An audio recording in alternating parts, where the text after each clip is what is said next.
Next, we'll go over the camera settings and start shooting photos or videos.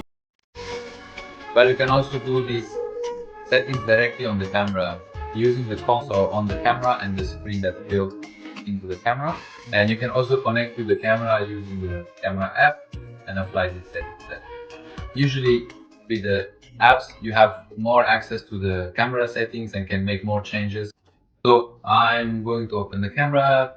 For the app to connect to the camera, you need to have your camera's Bluetooth, Wi-Fi and location turned on.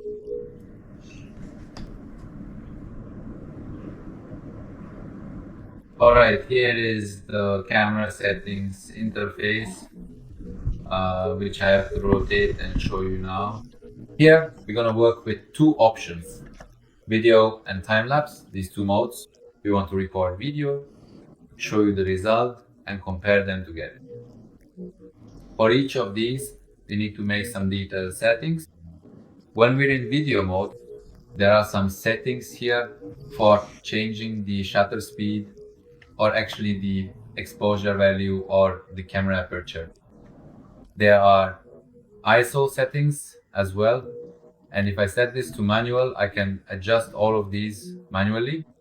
There's also white balance based on experience. I've changed these settings many times for taking photos and videos in different areas. Ultimately, I found that the auto mode has always given me the best results. Of course, other experts might have different opinions and prefer to use manual settings themselves. But since the environments I've worked in sometimes have low light in one spot and too much light in another, and I can't change these settings every time while filming, so far I've only gotten good results by keeping this setting on auto. So I set this to auto and move on to the next settings. There's another option as well. The second section is actually the image quality settings. I set this to the maximum resolution my camera supports, which is the Insta360 RS. So the highest resolution it can handle is 6K, and it also has a very high frame rate. I don't want it because 24 frames per second is enough for me. I don't want it. I also don't want the video file to be too large, because the bigger the file size, the more time consuming the processing will be in the next steps. For example, after filming, when I want to extract the frames from the video, if the video is too heavy, the processing will take longer, so I set this to the lowest possible setting as well. Now, if your camera has an even lower setting, like 15 frames per second, you can set it to that. And all of these were the camera settings. Now, moving on to the time-lapse mode, it also has a few minor settings. As for the light or exposure settings in this section, I won't get into those and won't make any changes. In the same way, I set this to auto, and time-lapse has some other settings as well. You can actually set those intervals yourself. Set the interval duration in time-lapse to its lowest value, like half a second, and also set the quality settings to their highest level. Here, the only thing I can select is 30 frames per second, which is fine. I'll do this with both video and photo modes. I'll show you the results on the computer, dear viewers. I'll set the camera on the mount and start my work. So the first point I want to emphasize is the lighting of the space. You should have the best possible lighting.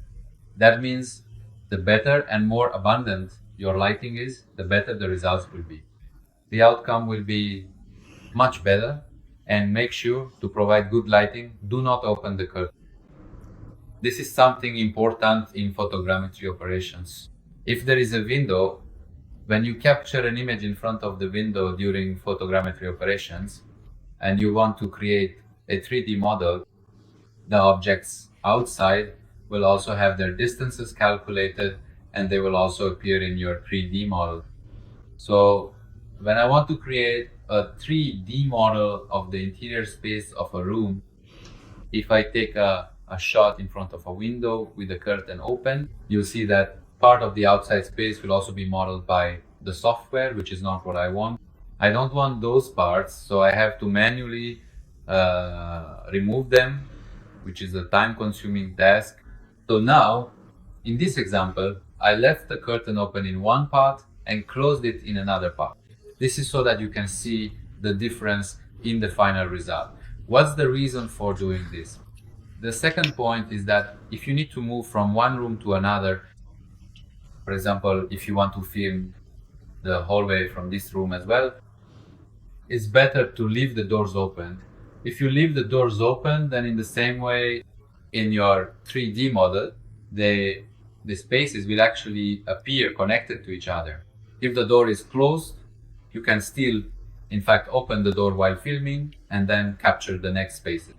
However, in your 3D model, that door will appear either half open or in fact at an odd angle, because in one shot the door was closed and in another shot it was open.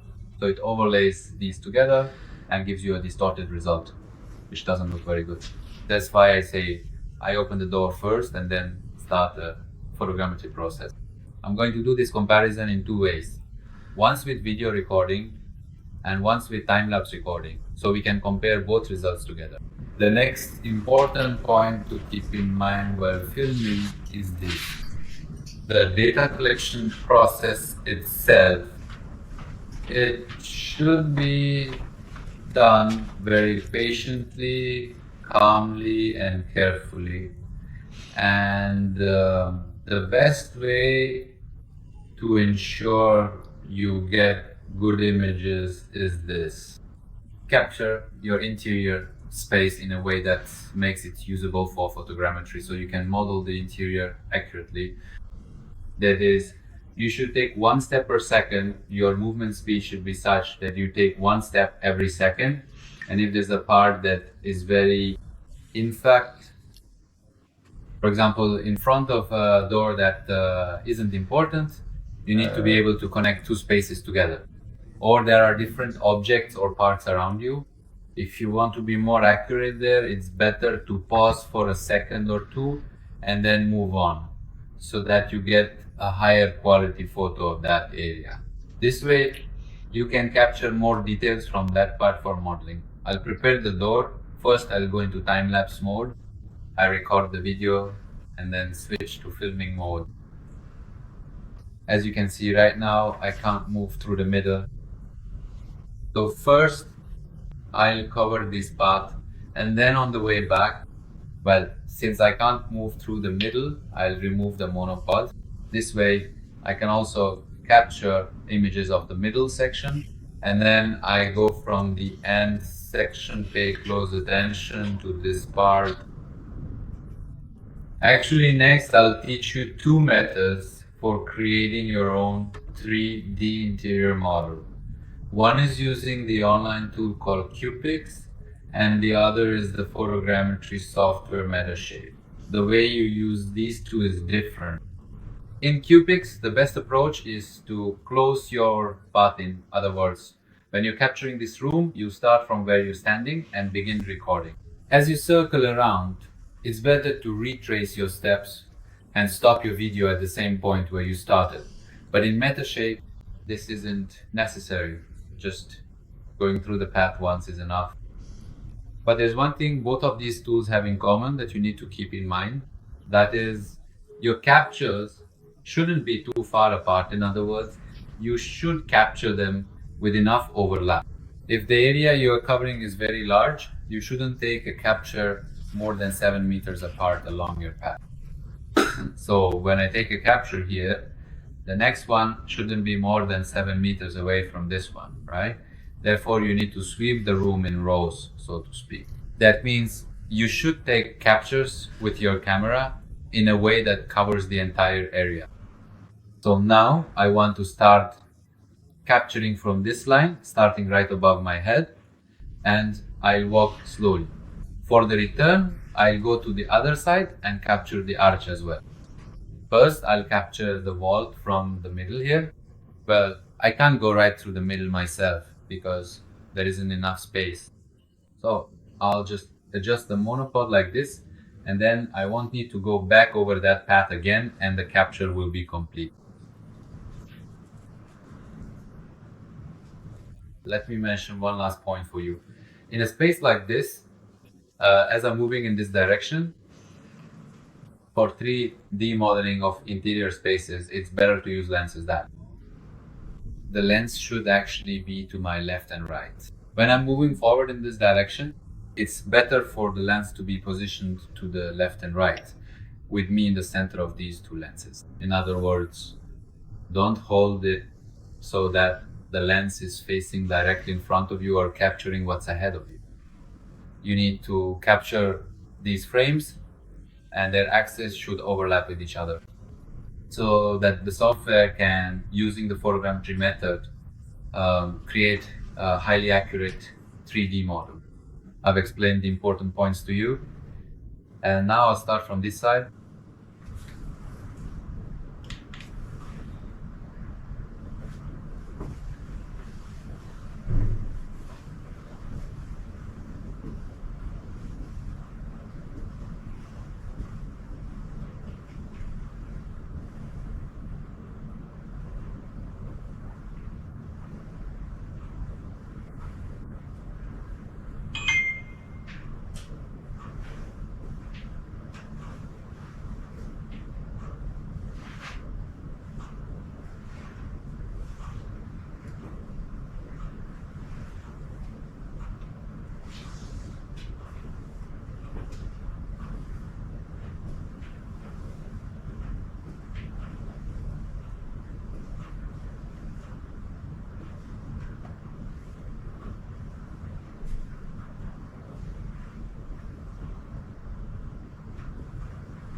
All right, my shooting is finished and I'm turning off the camera.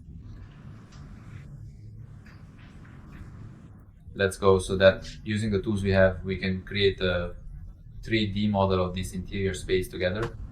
A very important point is to never forget about safety. And whenever you're not using the camera, always make sure the lens is on it. Just make sure the lens cap or lens protector is always on the camera. Unless you're actually taking photos or shooting video, try to make this a habit. All right, we've now taken our shots. These were just for creating the 3D model of this interior space. And now we want to take some high quality 30,000 pixel images to place inside our 3D model. Because naturally, our 3D model won't have the desired quality. And as you see, it's crooked and not very appealing, definitely not what you're aiming for. If you look at the details, the situation is really not suitable at all. So we want to have high quality 360-degree images and place them accordingly inside our 3D model. When the user clicks and wants to move in a specific direction, they can enter the 3D image from the 3D model into the 360-degree view and see all the details of the space. For this purpose, you can use any camera. You can use your mobile phone's camera and create a 360-degree image. You can use DSLR cameras or even your regular 360 camera, which you use to capture the images for creating the 3D model. With that, you can get cleaner 360 images, and you capture a panorama of the interior space to use as a 360-degree or panoramic image.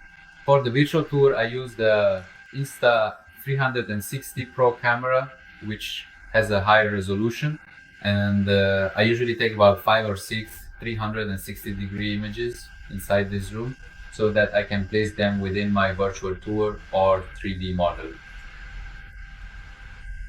A common method for capturing these 360-degree images is to use a mobile app and connect to the camera via Wi-Fi.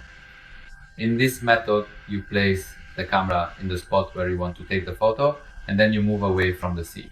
You step out of the frame, and using the remote control, you take the picture with your camera You control the camera remotely. This method has a few drawbacks. The first being a practical issue. The main problem is that your camera and phone batteries drain very quickly because the connection between the camera and device is via Wi-Fi. The connection between the devices is wireless over Wi-Fi, so it quickly drains the battery of both your camera and your device. And I don't recommend this method. I personally don't use it myself. So I disconnect my phone and set it aside. And on my camera, I adjust the settings for delay shooting when needed. I enable the timer. I set it to 5 seconds or 10 seconds. If the subject is large, I set it to 10 seconds. If it's small, I set it to 5 seconds. Then I manually press the shutter on the camera. The camera starts counting down, and after 5 seconds, it takes the shot. During these 5 seconds, I have time to go and hide in a corner so that I'm not in the picture myself. Well, if the space is too big, you can't really hide. No matter where you stand, the camera will catch you and you just can't do it. It's better to hide on the right side of the frame here. To hide, you can go directly under the camera. It's very easy. After all, when you want to deliver a quality job to the client, you have to consider these things. You need to remove these stands from your shot. That means you have to do that task yourself. So the best place is for you to stand exactly right under the camera. This way, the process of removing them will be much easier and take less time. The person who is removing the stands, they'll also remove you from the shot, and the job becomes much easier. And actually, down here in the image, the 386 pixel area isn't really important. It's insignificant, and rarely does anyone look under the camera. Most people look around or upwards. It's rare for anyone to look down here. So what's under the camera doesn't really matter much. Alright, I'm going to go and start filming since this is a small space. I won't disappear under the camera. If possible, I'll take cover behind one of these chairs or tables so that I don't appear in the shot. I'll remove the lens protector. A very important point is to keep the lenses clean. You should treat this like a checklist and repeat this process. And if you go to do your shoot and come back, when you want to start working on the computer, you might see that unfortunately one of the lenses was dirty and that part of the footage is ruined, and there's nothing you can do except go back and reshoot your footage. Do it again. There are 2 important points left. Let me mention those to you and then I'll start the filming. The first important point is related to the previous brush. When you press it, the timer starts and begins counting down. So if you want to take cover somewhere and not appear in the shot, you might rush and accidentally trip over the camera's tripod, causing the camera to fall behind you. So be careful. These 360 cameras are expensive, and God forbid you suffer any financial loss. I mentioned this point so that you're aware of it. I'm emphasizing this because of the timer. And if you set it to 5 seconds, just hide right below the camera, hold the monopod with your hand, and you can relax knowing that in the final shot you'll appear down there, but you can very easily remove yourself with Photoshop. In previous tutorials, I've explained how to remove yourself in such a way that nothing is noticeable at all, and the floor texture will match the rest of the floor, as if nothing was ever there. And the final important point is that when you're shooting with a 360-degree camera, try to always keep one side of the camera steady. That means don't randomly rotate the camera and take a shot wherever you place. Ideally precise, and pay attention. For example, consider a wall as your reference point and identify the front and back lenses of the camera. For instance, make an agreement with yourself to always keep the front lens facing the same direction throughout the entire process. So during the whole shoot, the front lens should always be pointed toward that wall. Therefore, as you're capturing all the spaces in this building, try to maintain this orientation and position the camera so that you can keep it that way. In all the areas where you are doing texture reading, in fact, you should be able to keep that site consistent as well.